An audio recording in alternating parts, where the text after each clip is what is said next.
Morning, Steve Reed in Chicago with the morning grain comments. Prices are higher overnight, but have backed off from their highs. I think the market is somewhat concerned about the debate going on between the dry areas of the upper Midwest, Northern Plains, Canada, and PNW, and how much that brings crops down versus the areas in the east and the south that are now talking about record, especially corn yields.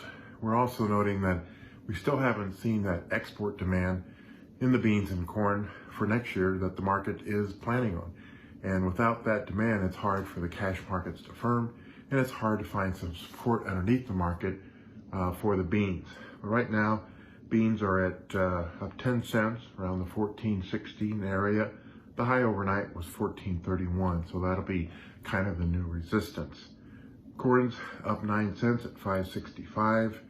And again, we might be in this 560 to 580 range, potentially, if the weather conditions continue to be dry over the next, let's say, 2 weeks. Wheat market up 9 cents, $7 in Chicago, 10 cents around the 669 area in KC. And Minneapolis wheat continues to trade higher, up 18 cents at 19.36. Outside markets, the Dow is lower. You've got the dollar higher, crude lower, gold lower. Most commodities are lower on concern that U.S.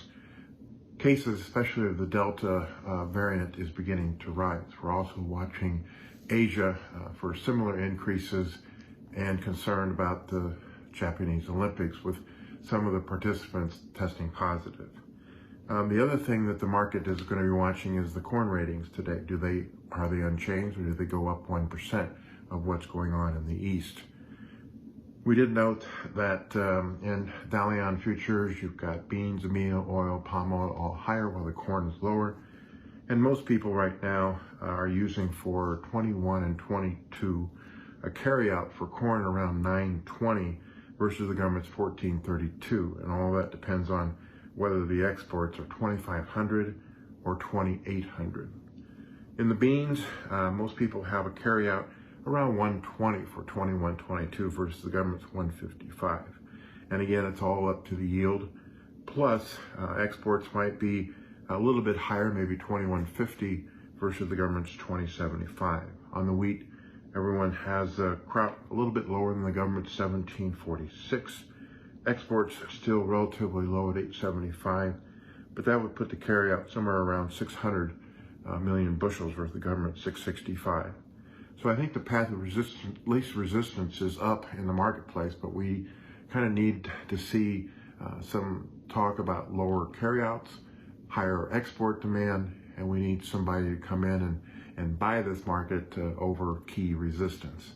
As always, these are my thoughts, not those of ADM Investor Services. Have a safe and profitable trading day. Remember, always treat people like you yourself would like to be treated.